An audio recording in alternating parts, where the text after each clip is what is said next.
there, and welcome in to another edition of the Sacramento State Hornets Stingers Up Football Podcast. I'm Jason Ross. Thank you so much for joining us this week, and what a week it is and was for the Sacramento State Hornets. Big game coming up Saturday against Colorado State. Hornets have moved up a spot in the rankings in both polls to 6 and 7, depending on which poll you look at, and they're coming off just a thrilling win in a tough place to play in Cedar Falls, Iowa, against Northern Iowa, getting a little revenge, and just a nice, complete victory. So today on the podcast, we not only look back at that game, had a chance to catch up with the commissioner of the Big Sky, Tom Wistrcill, who was at the game, and I talked to him at halftime. Maybe not all of you had a chance to hear that, so I want you to hear that conversation. Of course, there is a big game this week against Colorado State, and we will preview that with a look back at some of the other memorable moments the Hornets have ever had when they've played up at the FBS. So lots of things to cover, so let's just dive right into it and go to last week's game at Northern Iowa.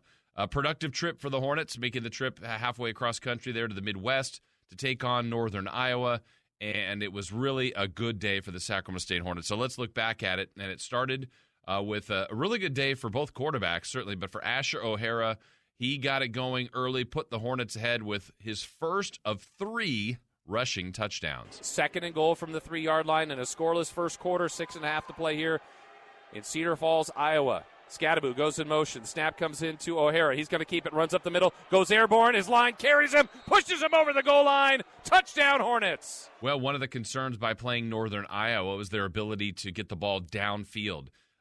Theo Day, their quarterback, was a quarterback that defensive coordinator and defensive coach Andy Thompson had said before the game that, they're not going to see a guy that has a better arm than Theo Day.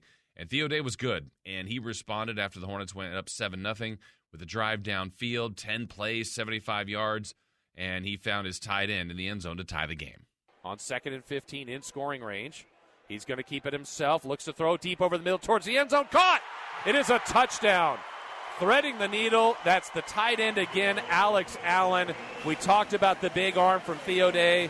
That was on display right there. It's now 7-6. Well, speaking of tight ends, the Hornets have a pretty good one themselves. Marshall Martin continues to add to his stellar Hornet career, a great start to his season.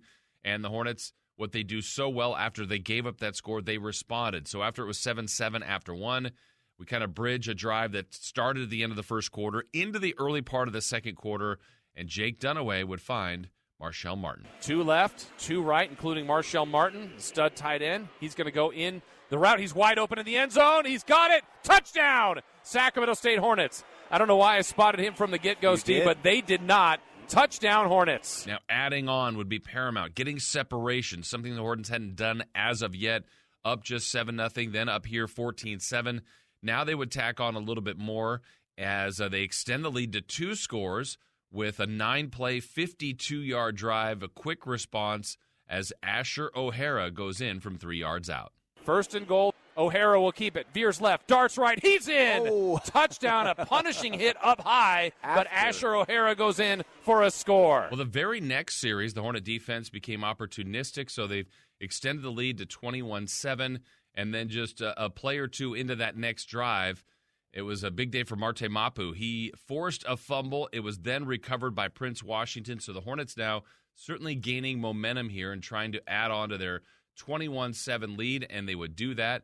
And it was great to see this, the reliability, the strong leg, and to get him back, it was another good day, too, for Kyle Sinkowski.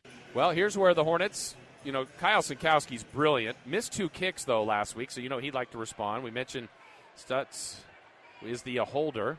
Snap comes down, kick on the way, has plenty of distance, and it is good. Kyle Sinkowski hits his 22nd career field goal for Sacramento State. They get 3 points on the board. So 24-7 at the half. Hornets feeling pretty good. Certainly haven't iced the game away, but in a pretty good position. They felt like there were moments where they could have extended the lead even more, but instead it was you and I, the Panthers, that would respond in the third quarter first, and they would score to make it a 10-point game. We talked earlier about the Hornets responding after scores by Northern Iowa. Well, Sacramento State would move the ball again, 6 plays, 30 yards. Couldn't quite finish the deal in a scoring drive with a touchdown, but when you've got a weapon like Kyle Sinkowski, it would work to extend the lead. Now, Kyle Sinkowski on for a 30-yard field goal try from the right hash. Sinkowski has made one earlier. Snap comes in, ball placed down, kick on the way, has the distance, and it is true and good. Kyle Sinkowski drills another one. Sacramento State extends the lead to 27-14. Well, this game had its sense of nerves to it for Hornet fans. It wasn't going to be easy. Hornets were leading 27-14, and then Northern Iowa would go on a 9-play, 75-yard drive, cap it with this touchdown, and make it 27-21. First and goal at the 3. Vance McShane is the tailback. Theo Day on first down. Gives to McShane. McShane pinballs to the outside. He's going to get the edge, and he gets into the end zone. Touchdown, Northern Iowa. He was hit in the backfield, bounced off the defense, veered to the left, saw the purple paint of the end zone. He found it for a score. So we go into the fourth, 27-21. The Hornets certainly haven't iced the game away at all. In fact, they would not score on their next series. So for the first time all game, Northern Iowa had a chance with the ball to take their first lead. The defense came up big there, gave it back to the offense, and then it was the special teams and Kyle Sinkowski that would extend the lead. So here we go, a critical kick for Kyle Sinkowski. Right hash, 33-yard try. Make it a 38-yard try. Snap is down, the kick is on the way, and it is good! He finessed it through there. It looked like it was just slowly climbing through the air, but it goes through the uprights, and the Hornets go up 9. So 30-21 at the moment. Game is not over. Let's put it back on the defense. This drive is going way too fast for the Hornets' liking. It started at 3:33. We've just crawled under the 3-minute mark, and they're already to the Hornet 27. Oh, we might have had movement on the left side. No call. Pass intercepted. Mapu could be a house call. He's got to beat Theo Day. He will beat Theo Day. He'll stop. He'll cut back. Cuts again. Cuts a third time. And he is brought down inside the 20. But Marte Mapu didn't get the pick six, but he got a critical interception that should ice the football game. We had mentioned earlier Marte Mapu was significant in this game. The Hornets then would ultimately cap that drive with one more score. Second and goal from the 2. O'Hara is the QB. He will get the snap. He will veer left. He'll get in. He gets a touchdown for Sacramento State. So the Hornets win 37-21. Certainly a productive day, as we mentioned, for Sacramento State. Anytime you can go on the road and get a win, it's great. Well, that's the Hornets' 10th consecutive regular season win under Coach Troy Taylor. It is the against the FCS on the road. They are 10-0, just some staggering numbers that then they've been able to pull off so far. Dunaway threw for 199 and a score. Asher O'Hara threw for 55 yards, but ran for 66 and 3 more scores. Cameron Scadaboo, another day over 100 yards with 110. Fulcher was good with three carries for 11 yards, but a career high 9 catches for 61. Marshall Martin had that touchdown we aired earlier. 6 catches for 76 yards. Pierre Williams for 4 for 45, and Scadaboo 5 for 44. All the way around, very, very good. Broussard led the team in tackles with 9. Mapu, Killian Roscoe there with 7 each. So it needed to be a collective effort. It was a collective effort, and a really nice win for Sacramento State, taking out Northern Iowa, again, by the final of 37-21. Now, at the game, it was a great opportunity because the Big Sky commissioner, Tom Wistrcill, was in attendance, and he likes to check out each team if he can. And here's a Missouri Valley Football Conference versus the Big Sky, and I had a chance to catch up with the commissioner at half. Thought you'd enjoy this conversation. You made the trip. You were from Iowa, is that right? Or you spent a lot of time in Iowa? I spent most of my growing up years as a little kid in Iowa on the west side of the state. So I was able to fly into Minneapolis, see some friends yesterday for lunch, get down here, see some friends here in Iowa, and also cheer on Sac State here. Yeah. So Stingers up here for Stingers the first half. Look at that. You've got Let's representing go. the conference as the conference commissioner. So, and there's also probably some pride for you. I mean, these are the 2 best conferences, Missouri Valley, Big Sky, and right now, Big Sky's doing well. Yeah, exactly. You Yeah. know, every year, and we talk about it, whether it's presidents, ADs, football coaches, we need to schedule these games, the home and homes, with Yeah. the best teams in the Valley. You know, and so, you know, coming on the road and playing well it's really important for us as we look ahead to the future. You know, you never want to look too far ahead. Yeah. But nonetheless, you know, the goal in our conference is to win a national title, and you do that by winning non-conference games and then doing well in the conference, so you get a good seed for the playoffs. So it's all the building blocks of that process. And for you, this day is probably easier because you're rooting for the Hornets. When it's the Hornets in Eastern Washington, you're kind of going right down the middle. I cheer for the officials then. Oh, come on. So You're the only one. I'm the only one, and the officials know that. So here I can get on the officials a little bit from the sideline. Yeah. But in conference games, I'm firmly in their camp, and all their calls are correct then in the conference games. Yes. Let's talk about the conference. It's really good, and, Sac State's finally there. They hadn't been there. We've done this so long. In the last 2 years, they've won the conference. Montana State, Eastern, what Weber's done, Davis. But then, Cal Poly, it's loaded, isn't it? Yeah, we're really fortunate. Again, I say we're the best, top to bottom, the best conference in the country. We haven't won the national title recently. We need to do that. But nonetheless, top to bottom, I think what's really underrated in our league is how hard it is to win on the road. Agreed. We have elevation changes with some people playing in the dome, some people playing in the winter. The wind's blowing hard at some of the places. It's just really hard to consistently win on the road in our league, and that helps the teams as they get ready for the playoffs. So it's a great conference to be a part of. And the distances apart, cause some travel issues once in a while, but we feel really good about where we're at with our 10 full-time members and the 2 affiliates in California for football. The sport is constantly changing. You know that better than anybody, the dynamics, but I think probably in the long term for the better. I don't even know if there's a next for the Big Sky because it's in a good spot, but as you look forward, what do you like to see from the conference? Yeah, for us it's about continuing to expand our reach from a media perspective. The move to ESPN Plus has been really, really good for us as a league. We need to we want more games on their linear networks. We get 2 right now. We're the only conference in FCS to get those games on. And so that's really exciting for us to have that. But it's the continued expansion of that so our coaches can go recruit the best student athletes possible. In the end, that's what it comes down to is how can we help our schools so they can recruit and be the best programs they can. So how did that come about? The Hornets are one of those.'re playing Montana at home, 8 o'clock game, national TV, ESPN2. It's super exciting. How did you get that to happen? Yeah, we work on the front end. There's a negotiation with ESPN. And then when it comes to the selection process, we sit down with them and look at our whole schedule. They have a very complex matrix they have to get all their games on that they're contracted for. And so then we look at, what are the best matchups that we can have. And then, of course, they like the West Coast games because they can put them on at, 7, 8 o'clock local time. East Coast, it's late. But nonetheless, as I've said many times, every bar in America has the games on. Right. So they're going to look up there and be like, "Oh, Sac State's playing Montana. Wow, that's cool." And they'll look and watch the game, just like last year. The game was at Eastern Washington, so the red field was on. So it's a negotiation with ESPN that we try to again look at our best matchups and what the most meaningful games, what's going to showcase what the Big Sky is all about, and they want great matchups too. So like the game I mentioned last year. That Eastern Montana game went down to the last play of the game, a tipped ball in the end zone, and so everybody in the country is watching that game, even if it is midnight on the East Coast, because you're glued to it. So that's what makes it fun. And I know the other one's UC Davis, Montana State. So, there's just such a great showcase for the league. And I feel like Steve and I sometimes have to defend the FCS, but I don't feel like that has to happen as much anymore. Last week, Weber, what they did to Utah State, Montana a year ago, Washington. The Hornets have had some wins. Davis against Tulsa. Hornets are going to Colorado State next week.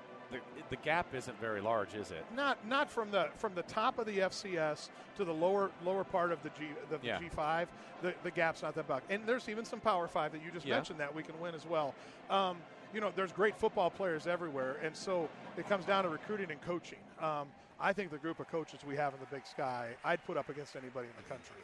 And, we have great coaches, some that coached at the upper levels and have come down, some that come up through the Power 5 and have come to be their first time head coaching like Troy. Yeah. And so what you see great coaches, and that's why they can prepare and get a team ready so that when they do go play at Colorado State or, what Weber did, drove up the road an hour and a half and really took it to Utah State because they're well coached, they're ready to go. And it's fun. That's what makes football great. Is on any given day, right? 60 minutes, somebody's got to do it. Now we're not going to go beat Alabama or Georgia, but that's not what we're trying to do, right? Yeah. We're trying to prepare our teams for the conference schedule so that when the selection committee looks back at Weber State and they're neck and neck with a Northern Iowa for a spot in the playoffs, they go, wow, look what Weber did at Utah State. Yeah. So it's all part of those building blocks we talk about. So you got a wide variety of background in college football. Why was the Big Sky the right job for you? Yeah, I was an athletic director at the University of Akron for 6 years. I worked at 2 Power 5 schools at Minnesota and Wisconsin. And I was a commissioner in my 20s when I at Division II, and I loved the conference. Just work. 5 years ago. Yeah, exactly. Just 5 years ago. Yeah. So when the Big Sky, I've been here almost 4 years now. So when the Big Sky opportunity came open, I really looked at it as, if you looked at the history and strength of the conference, it was like, wow, this is really a really good situation. And so that's why when I was Robert Nelson, the president, Sac State was the chair of the search committee. Yep. And so I was fortunate that he gave me the call and wanted me to be the commissioner. So it's been a great ride. I've really enjoyed it. We have great people. Our presidents are a wonderful group of people that care about the right things. In this crazy time in college athletics where things way above us are trying to get sorted out, I like to think we have the right balance between athletics and academics. It's what we do. We can still play highly competitive Division I athletics, send multiple pros into the NFL every year. We can do that. But we have the right balance, and I'm really proud of that. Last year, conference gets 5 teams in. That was amazing. You pushing for 6 and 7. Hey, you always got to grow. Yeah. Let's get 6 in. So, we'll see. You never can predict too far ahead. But, I'd put the upper half of our conference. They all deserve playoffs. They all deserve to be ranked. Yeah. And, they're going to knock each other off during the year. But that's why, back to the non-conference games, we got to win those games. So then those conference head-to-head matchups don't hurt us as much in the national rankings. So you told me before you came on that you try to get to every school, which is a challenge. That's hard to do. We got you. Are we getting you in Sacramento anytime, or is that going to be a tough one? haven't looked that far ahead yet. Okay. My goal is to see every team in person. Okay. And I'm sure I'll see you at somewhere down the road. I don't know if it'll be at Sac, but I always love coming there. And when it's not too smoky, the games are wonderful there. Yeah. So, I'm excited. I might be there on the ESPN the Montana night. game, yeah. We'll see that. Because, depending on how that plays out, and I don't remember the exact date of that game. I'm not sure if you do either. But, nonetheless, it'll be very, very meaningful in the conference race. Yeah, late October 22nd. It could be huge impact. There'll be big impact on that, whether it's national rankings or playoff seeding or to the top of the conference. Yeah. Who knows? But like I said, I love coming to our conference games and with our teams and how much football means to each of them. It's really special. Well, Tom, thank you so much. That's Commissioner Tom Wistrcill. And you said Stingers up, so we've got you for today. We've got you as a Hornet for today. I love non-conference games because I can cheer for our teams and get on the officials a little bit. Yeah, I saw you on the sideline. You're on the Hornet sideline. I'm over on the right side. So, yeah, exactly. So thanks for having me. Thank you. Appreciate that. Well, there was the commissioner, Tom Wistrcill. Hopefully you enjoyed that conversation that I had with him last week at Northern Iowa's halftime show. All right, so let's get into this week. The next matchup, the final game for the Hornets before they get into Big Sky play, and they're playing up at the FBS level, getting the Rams of Colorado State. Let's take a little closer look at what Colorado State has done. This was a team that some had some better expectations for going into the year. They were picked 4th in the Mountain West Division, but did get a first-place vote. That's in the Mountain Division of the Mountain West Conference. You had Boise State ahead of them, Air Force, Utah State, and then there they are at Colorado State. A program that has had a good past, but it's been a little shaky as of late. And part of their problem has been the instability at head coach. They do bring in Jay Norvell. He's their 24th head coach in school history, but he's their 4th in the last 9 seasons. Now, I think the Hornets have good timing as far as getting Colorado State now in year 1 under Jay Norvell. I think under year 2, 3, 4, they're going to be far better if you look at his track record of what he did at the University of Nevada. They've got much better facilities at Colorado State, and I think it's only a matter of time before they get better. But right now, they're in a bad way. They lost a bunch of games to end last year. They've lost all 3 games so far this year, and they haven't even scored in the first half. So it's been a difficult beginning for them. Michigan got him big time, 53-7.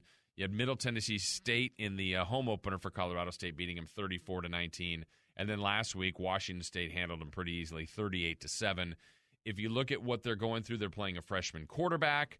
They are also in a situation where their offensive line hasn't been able to protect their quarterback and their team. They've had 23 sacks allowed in 3 weeks. Now, the Hornets have had a ton of quarterback hurries and hits, not as many sacks, 2 sacks per week. But with Sacramento State being number one in the nation in turnover ratio, with 6 turnovers in 2 weeks and no turnovers for themselves, if they can continue to get after the football, create havoc plays like they like to do, I think they can find themselves in a pretty good spot to pull off an upset. That this Colorado State team will be the favored. They should be the favorite team. The Hornets are getting money to play them, and it's going to be a difficult challenge. But with that said, we thought we'd look back and kind of reflect on some great moments in the Hornets playing up. This is since 2002, the Sacramento State has played up a level at the FBS, and overall they've got a record of 2 wins and 22 losses, but I got to say the 2 wins are pretty sweet.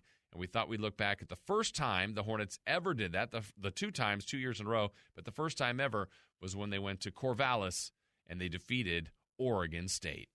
The last overtime game for Sacramento State. Last year, Montana State, one of the most wild games we've ever seen. Hornets were getting blown out, came all the way back, took the lead actually, and then lost eventually in overtime. Oregon State never saw this one coming. 27.5-point favorites. They're in a fight. We're in overtime. First possession of OT, and it's Mannion back under center at the 25-yard line. Agnew, who's 2 yards away from a 200-yard day. No game clock, just play clock. Overtime, first play of the OT. We're tied at 21. Fake end around, handoff to Agnew up the middle. He squirts through and gains 8 yards on first down to the 17-yard line. And again, no major long runs for Agnew, but it's 7, 8, 9, 10 yards a pop. Very, very good day. Very impressive. He was the guy that I circled in the media guide because they said he might start with the injuries they've had, and true freshman, and he missed part of last year in high school because he was injured. So 2:06 for Andrew Malcolm, who has been fabulous today here for Oregon State. 2nd down and 2. Here's Mannion handing off to Agnew again. He cuts free. He's open. He's to the 10. He's to the 5. He's to the end zone. Touchdown, Oregon State. 2 plays and another score, and Agnew can't be stopped. He had all 25 yards on that score. Wide open seam up the middle. And the first 200-yard rusher allowed by the Hornets since 2003. Wow, Agnew, that was impressive. 17-yard touchdown run. His 3rd touchdown of the game. So Oregon State takes the lead. It's not sudden death. It's 27-21. They'll try the extra point. This obviously is important because the Hornets would hope to have Romaine miss this and then have an opportunity to score, kick the extra point, and win the game. Beavers are late to get their players on the field. Well, they had an injury on that play. One of their center actually limped off the field. And now they quickly get their extra lineman on the field. Play clock's down to 6. As Romaine on for the extra point. His last kick hit the upright to prevent them from winning. The kick is up. It's good. So Sac State knows what they have to do. They've got to get a touchdown to force a second overtime. Beavers take 2 plays, and they score. It's now 28-21 Oregon State. Hornets will get the ball at the same 25-yard line. It's pretty simple. I mean, you're not thinking about field goals anymore. You got 4 downs on every series here to try to get back in the end zone. So the largest lead of the game for Oregon State. Their only other lead was 3-0. Hornets then took a 7-3 lead, 14-3 at the half, 14-6 early third, 21-6 after 3 quarters, and then 15 straight points in the 4th quarter by Oregon State. Tied the game, and they score first in overtime, 28-21. So the entire offensive unit around the head coach and offensive coordinator Marshall Spurbeck. That's Fleming and Reed, Maciel, Hilliard, and Chase Deatter out on the field. A lot of the skill players there for Sacramento State. This crowd wants the victory now. The Beavers have come all the way back. They're in overtime. 28-21. Hornets trail. Fleming rolls right, stops, throws back across the body into traffic. Diving attempt in the end zone, incomplete. Boy, dangerous double coverage throw. Deatter nearly got it, incomplete. Beavers are very conscious of Deatter, who has 2 touchdown catches in the game, and he was double covered in the middle of the end zone, coming across from right to left. So the Hornets certainly going for it on first down, not trying to just piece their way to the end zone. They throw it right into the middle of the post on the first play. 2nd down and 10. Again, no time on the game clock here in overtime. Oregon State has already scored to take their lead here in OT. Can the Hornets match? 2nd and 10 from the 25. 2 receivers right, 1 to the left. That's Reed to the near side. Fleming gets the hike. Back to throw. Looks right. Throws to the far sideline. Caught by Deatter. Turns the corner. 20 stretches. He'll be short of the first down. Referees mark him out. Actually, all the way to the 16. 3rd and 1 coming up for the Hornets. 3rd and a long one for Sacramento State. Obviously, punts are not a factor in overtime. You get 4 downs to get 10 yards. That's why college football overtimes are so exciting. Start at the 25-yard line, and you get 4 tries to get that first down. 3rd down and 1. Not an I formation, single back formation with Brian Hilliard. Again, more pistol offense for Fleming. On 3rd and 1, Hornets need the new set of downs. They'll delay, give to Hilliard. Hilliard has the first down, bounces to the outside, and stretches forward inside the 10 to the 7-yard line. 1st and goal, Sacramento State. Steve, probably the best run today for Hilliard. Explosive run off right tackle for Hilliard and broke a tackle and carried another defender. And the Hornets have struggled with the run game on what can only be called a fabulous offensive day. Yep. But running just 70 yards for Sacramento. 4 cracks at it now from the 7-yard line. They need a touchdown and an extra point to force a second overtime. You could go for 2, but that's a conversation for a little bit later. See if the Hornets can get in the end zone. 1st and goal at the 7. Beavers lead here in overtime, 28-21. DeAtter's in the slot. Brandon Reed here to the left. Ball's at the right hash of the 7-yard line. Hilliard's the tailback. Fleming gets the call. Fleming's going to keep it. He rolls right. He's going to try to turn the corner, throws late to the back of the end zone, too high. Boy, a lot of contact and coverage in a tight space for Reese Hazlett. Incomplete.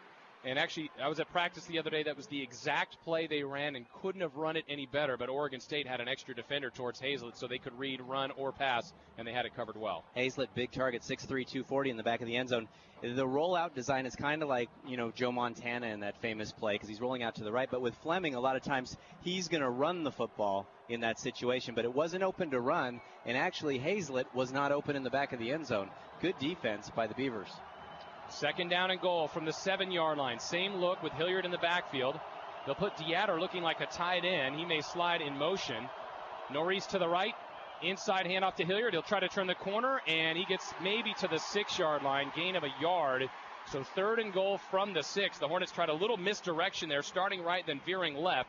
Now you've got 2 plays from 6 yards to get in. Yeah, I know listeners are going, why do you run the football? You haven't been running it effectively all day. They basically faked a run off right tackle on the play and sent some receivers that direction and tried to do a misdirection run to try and catch the defense over pursuing.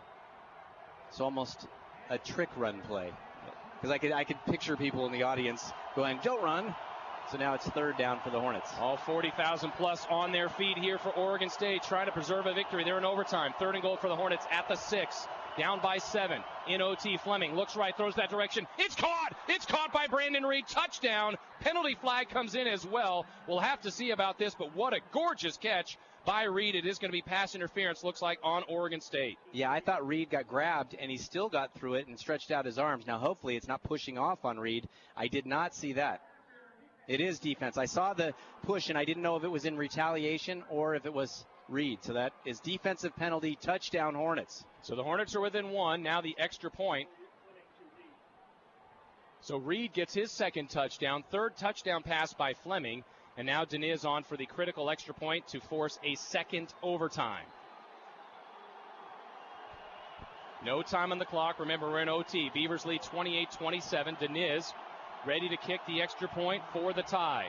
The Hornets are changing the play. They're going to go for 2. They are going for 2 in the win. How about this? Fleming from the shotgun. Oregon State may call a timeout. They want it.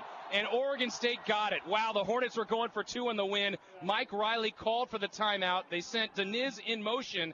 Fleming was the holder. He then popped up in shotgun, and they were going for the knockout blow. I fully expected that. I wasn't going to say it just in case they're listening to us, but I fully expected that. And the Hornets didn't snap the ball immediately. It seems like they might have given Oregon State an opportunity to call that timeout. Boy, and Mike Riley was jumping up and down on the far side. Oh, man, both coaches have had heart attacks in the last 5 minutes. Let's check in with Danny, who was on the backside there checking out maybe if that was going to be extra point. What'd you see, Danny? You knew immediately from my angle down here that it was going to be a trick play. And when he popped up, Coach Riley could not get down the sideline quick enough. We almost thought if they did not put the motion in, the Hornets could have got the play off. And now at this point, guys, I mean, Deniz is still out there. I mean, I would think they were trying to catch him off guard. They're going for the extra point here, aren't they? I don't think so. I think they're going for it. I think they have to go for it. Good for the Hornets. They're going for the win. They have to go for the win. They are going for the win, everybody. Wow, the Hornets are bringing their entire offensive unit. Here it is. Can Sacramento State pull off the upset? Okay, folks, here it is. They have never defeated an FBS team. The Big Sky has a record of losing 48 consecutive times, and the Hornets are going for it. They're going for the win. This place is shocked. They place the ball at the 2.5-yard line. They're down by 1. This for the biggest win in school history. From the 2.5-yard line, they need to get across the end line. Fleming gets the snap. He looks right. It's a fade pattern towards Reed. He caught it! He caught it! Touchdown for 2. The Hornets have won. Believe it. The Hornets have won. I cannot believe it at all. They roll the dice and they come up huge. Sacramento State has shocked the world. They go for 2 and convert it. Brandon Reed with the catch, and the Hornets have stormed the field and have stunned Oregon State. What a moment. One of my favorite moments broadcasting Hornet football was the go for 2, gutsy call by Marshall Spurbeck, get the win, get out of there, and just such a fantastic feeling. Now, the very next year, the Hornets go again into the Pac-12, and they're getting Colorado on the road, got down early, responded, and pulled off yet another upset. Basically, you got to make sure you've got enough to get a kick in. And right now, they don't want to try this field goal. This would be too far. It's 2nd down and 10. 1:07 left. 28-27. Colorado with the lead. Hornets trying to pull off a major, major upset. Well, I don't know where Danny is down there, but how many butterflies, how much energy, what does it feel like to be on the field right now with a chance to win with a minute to go? It's exactly what you want, where you want to be. This is where the team wants to be. That's all you can ask for. You have 1:13. You're driving. You have a chance to win a big game like this that you're not expected to win. What else can there be? This is college football at its best right now. It sure is. And to play on a picturesque side, a Pac-12 team, get paid $460,000, but needing to finish the deal. I'm looking down at the sideline. I saw Garrett Saffron getting attended, but he's okay. I'll tell you something. If you have a play where Saffron runs because he's such a great runner here, they've been running the little slants and the little short patterns. Saffron might be able to run to get him into field goal range because right now they're not in comfortable field goal range. The 35-yard line is a 52-yard field goal. Yeah, you would try it. It's just not ideal. 2nd down and 10, though. They've got another timeout. Ball is between the 2 hash marks. The Colorado 35. Ellis is in. He's the tailback. Saffron to throw. Looks on the crossing route. A lot of contact early. Here it is. Penalty flag. Backside judge. It's the same play. The fans don't like it, but it's the right call. Intended for Justin Cox. 1st down, Hornets. They're getting there early. And look at John Embry. Little slant routes, and the receiver has the inside position, so in order to get to the ball, the defensive back has to hit the receiver. Now, again, the Hornet receiver instantly curled up into a ball as if he was injured. And on the replay, it certainly is contact early. The defensive back is just out of position and needs to go through the receiver to get to the ball. Well, John Embry, head coach of Colorado in his 2nd season, is absolutely livid. Well, and you can't be more frustrated if you're a coach because what can the DB do? You know, and it's Crowley again. So, new set of downs, most importantly, Steve, and 1:09 left. That does advance them inside the 30 to the 28. So now you're talking about around a 45-yard field goal. 15-14, and the Hornets have no play with 13, 12, 11. They've got to run out and run a play. You're almost better 10, off. 7. Just snap the ball. It doesn't matter. Throw it away. You don't want to use your timeout here. Down to 3. Down to 2 on 1st and 10. Saffron gets the snap. Looks left, crossing route, throws over the middle, and it's caught by Morris Norris. He's wrestled down by Orms inside the 20 to the 17-yard line. 1st down, Hornets. 1:04 to go. 1st down for the Hornets. Dead center of the field, in field goal range, trailing by 1. Clock is running. 55 seconds left. All of it is crossing patterns. All of it is stuff over the middle where they get inside position on the defensive backs. Every play on this drive. Colorado's going to take a timeout. I think they needed this. And they're trying to, for a couple of reasons, get their defense regrouped and, if the Hornets were to score, leaving the Buffaloes some time if they can. But it's 28-27. Remember where the ball is here. I think it's, the 18-yard line. So it's about a 35-yard field goal attempt. Castaneda's made a couple today.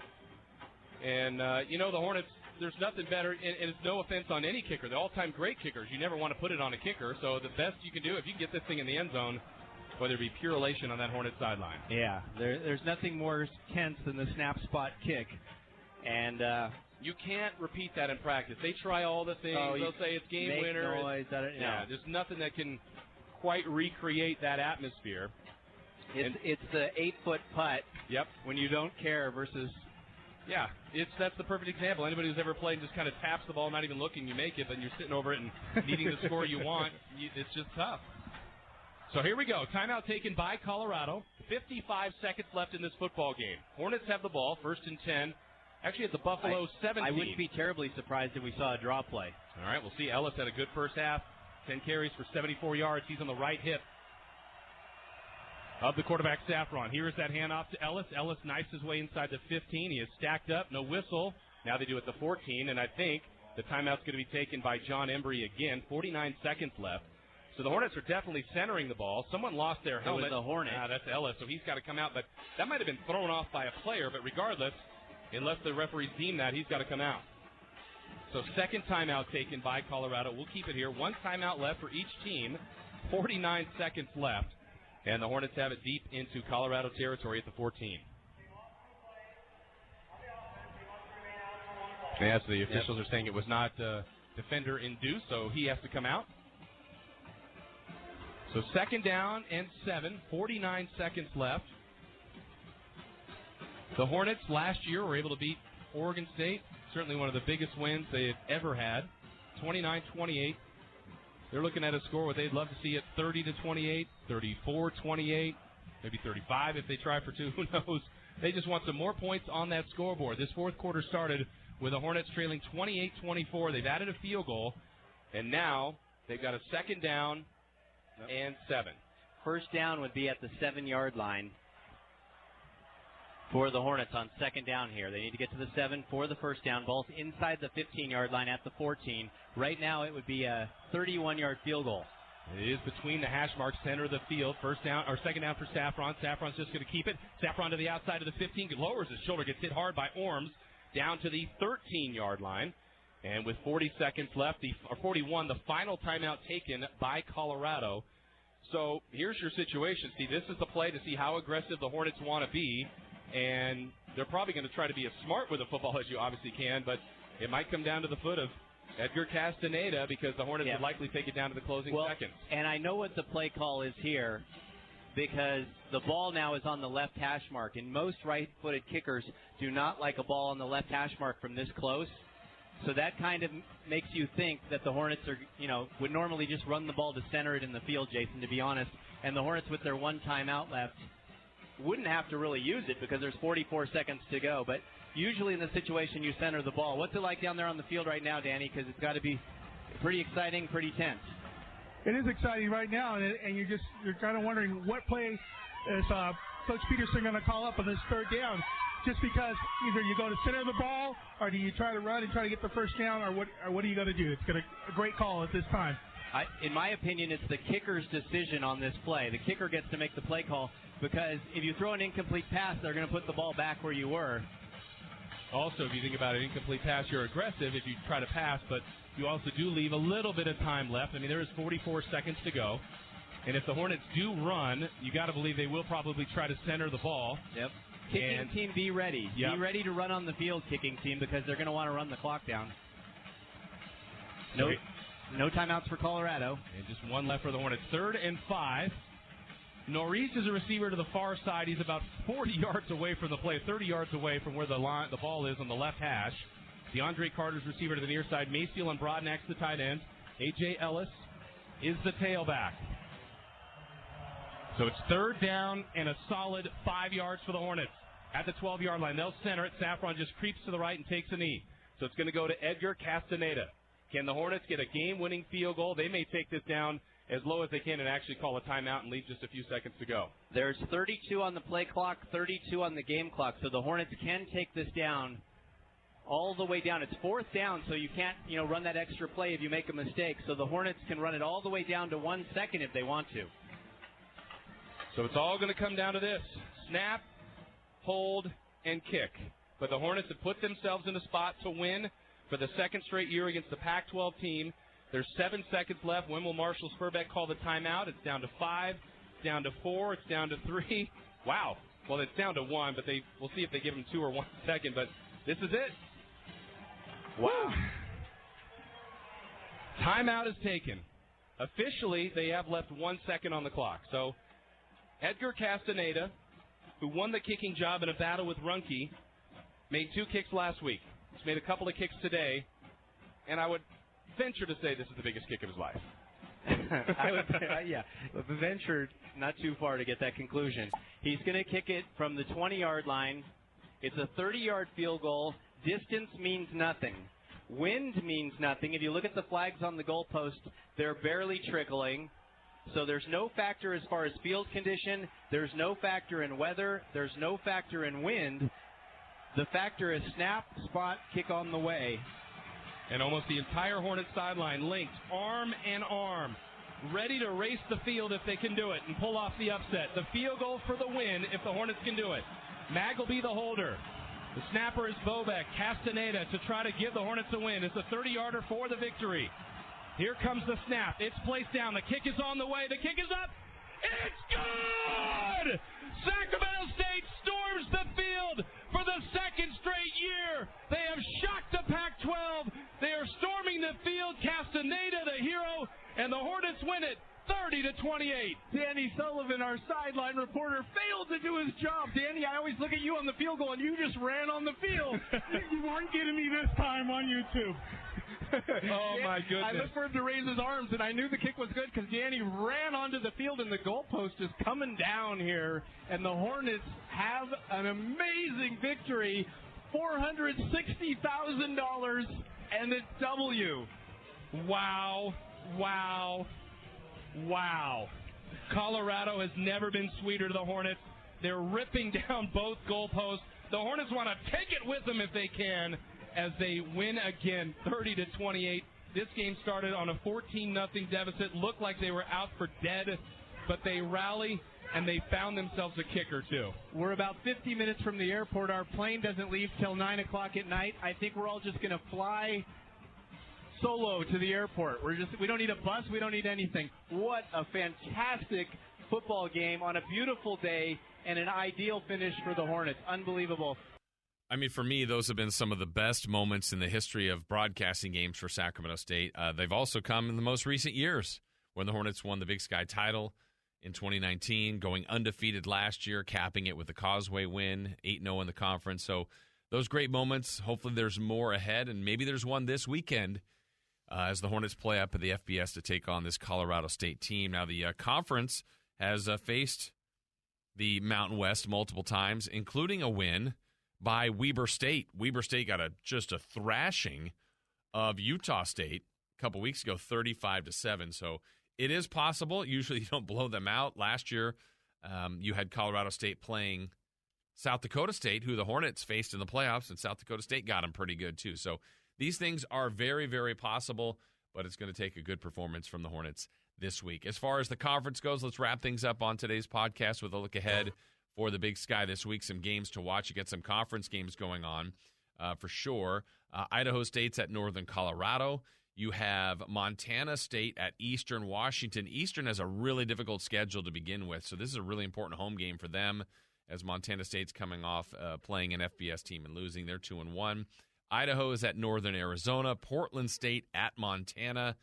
And then you've got Weber State at 3-0 looking really good, taking on UC Davis. That one will be at UC Davis Health Stadium. So that's the week ahead. Of course, all our eyes are going to be at Canvas Stadium in Fort Collins, Colorado, as Sacramento State will take on Colorado State. We'll be back next week to recap that, look ahead to the start of the Big Sky play as the Hornets will get Cal Poly. So much to get to next week. But we thank you for listening. Again, subscribe, tell a friend, let Hornet Nation know that we're out there, and we really do appreciate it. Well, that's it. That's it for me, Jason Ross. Thank you so much for listening to another edition of Sacramento State Football's Stingers Up Football Podcast. See you.